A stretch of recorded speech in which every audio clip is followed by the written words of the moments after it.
Another year in the New Year's Six for Georgia. Another year of a ton of storylines in regards to motivation, incentive, opt-outs, and the like. We got Palmer Toms on the line from Dogs 247 Sports to help us break down the Peach Bowl with Cincinnati taking on Georgia. Palmer, how you doing today? Doing well. Just like we talked about on National Signing Day, I'm fresh out of a Kirby Smart press conference, so got information for you hot off the press. Yeah, let's get to personnel first and foremost, because as I alluded to off the top, that seems to be more of a storyline with Georgia playing in bowl games than almost anybody else in the country in recent years. So when it comes to COVID testing, tracing, and injuries, and then more than anything, opt-outs, where do we stand on the personnel side for the Dogs? Yeah, I'll start with COVID. I think that's something that Kirby Smart and the Georgia staff have kept internal all season, and it does sound like that they've had maybe some COVID issues. In the weeks, days after Christmas, the testing that they've gone about since the regular season ended, and so he obviously didn't disclose to us any specific number, any specific players it might be missing the game. So that's something that we'll be watching for tomorrow when the teams take the field. But one thing that we do know is that Georgia will be down 8 very key contributors that they've counted on all season. 5 of those from opt-out. That would be Ben Cleveland and Trey McKitty on the offensive side of the ball, Monty Rice, Eric Stokes, DJ Daniel on the defensive side of the ball. And then injury, transfer, and other things that they're missing the game for. Trey Hill will be out with a knee injury. He's missed the last couple of games. Had a scope on his knee, possibly in preparation for the NFL draft, possibly just to get things underway. He had a scope on both knees. So he'll be out this game. James Cook, his father, passed away earlier this week. So both he and his brother Dalvin are down in South Florida with the family, and he'll be missing this game. Dalvin will be missing the Vikings Week 17 game. And Jermaine Johnson, another guy who's been a key contributor for Georgia this year, has already announced his transfer to Florida State. So they've got a couple other guys that have announced transfers already: Dwan Mathis, Micaiah Tongue, Trey Blunt to Temple, Oregon State, and Old Dominion respectively. But those guys really haven't played as big of a role as the other 8 that I mentioned. Palmer Tom's on the line from Dogs 247 Sports, Cincinnati, Georgia at the Peach Bowl in the New Year's Six. MarkRogersTV, the voice of college football. Please lock it in. We will be here all off season talking college football every day. Once you subscribe, hit that bell for the notifications. That way you know when we're going live. All right. Attached to the personnel storylines and news that come out every year after Georgia announces and various players announce, we know what we saw at the Sugar Bowl a couple of years ago. Then we saw a team that seemed to be more focused and realizing what the ramifications of maybe not showing up and doing their best the previous year and taking care of business against Baylor. Do you have any read on the incentive objective and approach here for Georgia? Yeah, it's definitely been harder to get a read on that this year than it has been in other years.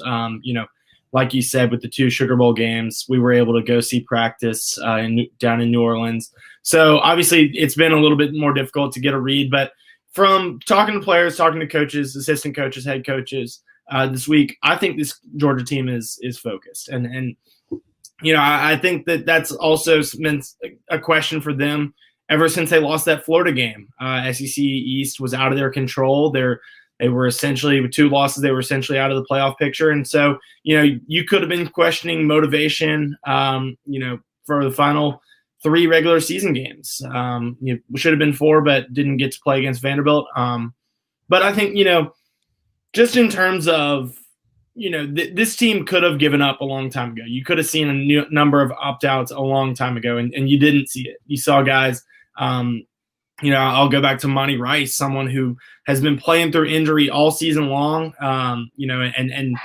and came back, continued to try and fight to stay out on the field, didn't miss a game.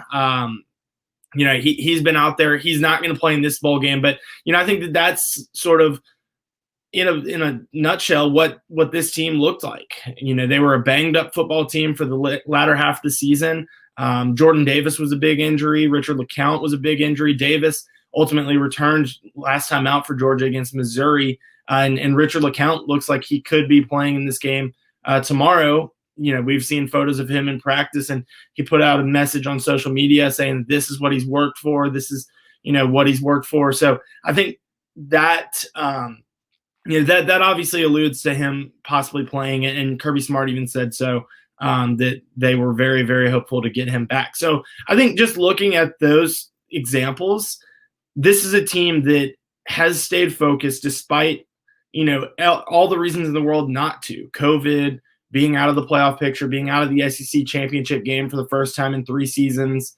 I think that they had every reason in the world to not really care, for lack of a better word. This is a team that's playing their best football right now. Offensively, JT Daniels and company, they really seem to be clicking, and just talking to them and the offensive personnel as a whole, there's a lot of excitement for 2021. The possibility of everyone returning from, Daniels at quarterback to Zamir White, James Cook at running back, and the rest of the room there, George Pickens and several young wide receivers. I think that there's a lot of excitement about what 2021 can bring for this offense and this team entirely. And I think, them being focused on the latter half of the regular season, showed that they do care, and they should care about this bowl game. I got to tell you, my interest in this game is that, of course, we had a quarterback change with a few games left in the season, and Georgia, for as good as they are and as highly ranked, with no reasonable path to the college football playoff or the SEC championship game, they were off the national radar. So JT Daniels makes his appearance against Mississippi State, plays well throughout the rest of the year. It's going to be interesting, I think, for a lot of college football fans to see him on the big stage against a quality opponent for the first time. Yeah, I mean, Luke Fickell is a defensive-minded coach, just like Kirby Smart is. And, that he's got a top 6 defense in the country, number 6 in scoring defense, allowing just 16 points a game. So, Georgia's been putting up, almost 30-something points a game. They've had 2 different 45-plus point outings with Daniels as the quarterback. And so I think it'll be very interesting to see. This is certainly the biggest challenge that he's gone up against in his Georgia career. Mississippi State, Missouri, South Carolina weren't big challenges. I think the biggest challenge for him was just getting back to game speed, getting back to playing on a regular basis, and getting used to playing with the guys that he's surrounded by. So I think this is going to be the biggest challenge that he's faced. I think people should keep in mind that the Group of 5 has fared very well against the Power 5 in this particular matchup. If you look at the whole, they lose about 85 to 90% of the games. But if you look at this particular matchup in the last 7 years, so that's the 6 playoff years, but even the year prior to, there was a matchup between the Group of 5 best team and a team in the top 10 or 12 that made the New Year's 6. And the Group of 5 has won 4 of the 7. And the other games have been fairly close.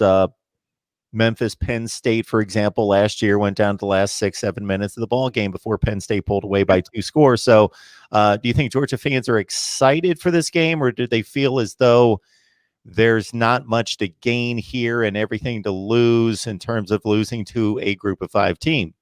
Well, and if you look at the Peach Bowl, you've seen some big upsets there in terms of Group of 5 over Power 5. Houston beating Florida State, and then I would say the biggest one of all, UCF beating Auburn back in 2018, claiming a national championship that year. So I think that there's a lot to play for in this game.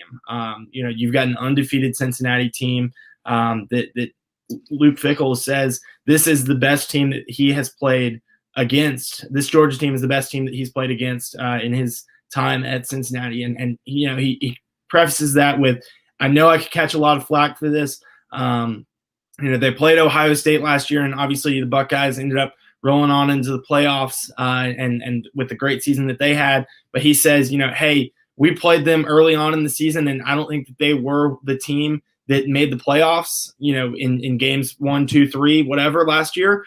this Georgia team is peaking at the right time. And in terms of just from an overall talent standpoint, obviously one of the most talented teams in the country. So I think Cincinnati has everything to play for in terms of finishing the regular season undefeated, getting one of those big Group of Five over Power Five upsets, and making a name for themselves.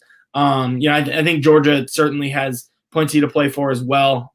In their own backyard in Atlanta, these seniors didn't get a Senior Bowl or Senior Day at Sanford Stadium. I think that there's a lot of focus on playing in front of these Georgia fans that are likely to, probably outnumber Cincinnati fans in Mercedes-Benz Stadium. And so I think that, there is plenty of excitement in terms of this matchup from a Georgia perspective. MarkRogersTV, the voice of college football. We ask that you would smash that like button, share the videos out there on social media. People don't know that we're here every day talking college football. Our mission's the best discussion, debate, and analysis. That's our goal. That's our aim every day. We got Palmer Toms on the line talking Georgia, Cincinnati. You can catch him on Dogs 247 Sports, as you can see at the bottom of the screen right there. Both coaches addressed the college football playoff and what they would foresee in the future or what they would prefer. And I found it rather interesting to hear the proposals from each. Yeah, we talked about that off air a little bit, and I certainly thought it was interesting too, especially, given what each coach, proposed. Today they were asked about it. Luke Fickell, Cincinnati head coach, said, that he would like to see it go to an 8-team playoff, not necessarily just because of, his team's experience this year, but, just in general of giving, fans more football and more exciting football. He kind of sided with what North Carolina head coach Mack Brown said in terms of, you're seeing a lot of opt-outs in these New Year's Six bowl games and bowl games across the board. But, whereas these New Year's Six bowl games should be, hard-fought games with very talented teams, you're not necessarily seeing those teams. Obviously Florida last night had several opt-outs. Oklahoma had their fair share as well. And looking at the past, Georgia has had their fair share in these New Year's Six bowl games. And the list just goes on and on and on. So I think in terms of getting very competitive football games and making, the postseason matter, Mack Brown and Luke Fickell are both right in the fact that, if you expand this to 8 teams, you're not going to see those players opt out. They're playing for a national championship, and they're going to want to do that. You're not going to see, the Kyle Pitts opt out at Florida. You're not going to see the various opt outs that we have here at Georgia. And so I think, he came at it from a perspective of just competition and college football as a whole. Which I thought was interesting given the fact that he's speaking kind of the voice of the Group of Five right now, at least this year. Kirby Smart, on the other hand, said that he would like to see it expand further than 8, which, as you noted, was pretty interesting given the fact that, Georgia likely would be in an 8-team playoff. And if you were to take it further than that, it would just be adding more competition to the pot for a national championship. So I think it's certainly interesting. Smart's argument was the fact that, once again, more competitive football, but, the expanding it, further than 8, just gives more good football teams a chance to win the national championship. He looks back on that 2017-2018 season where Alabama came in as the 4 seed, beat Georgia in the national championship. And Bama hadn't played in the conference championship that year. So, they were the 4 seed that won it. I believe Ohio State was a 4 seed that first year that they won it. And so I think, just from his perspective, his thought process is that you will see it inevitably, if you expand to a 12-team playoff, you will see one of those bottom half teams, regardless of how many you expand to, whether it be 8 or 12 or 16 or whatever, you will see a bottom half team win it more quickly than you think. Yeah, it's an interesting take. Again, you got a football program that for the last 4 years, 2017 through 20 would make an 18 playoff, and their coach is proposing 12 or 16 versus obviously the Group of 5 that hasn't been able to make a 4-team and would have a difficult time even making an 8-team unless there was a designated spot for them, which is what I believe should happen for the group of 5. Palmer Tom's on the line from Dogs 247 Sports. It's Georgia, it's Cincinnati. Palmer, Happy New Year. We appreciate you coming on here on a regular basis to bring us Georgia football coverage. Absolutely appreciate it. Happy New Year to you as well.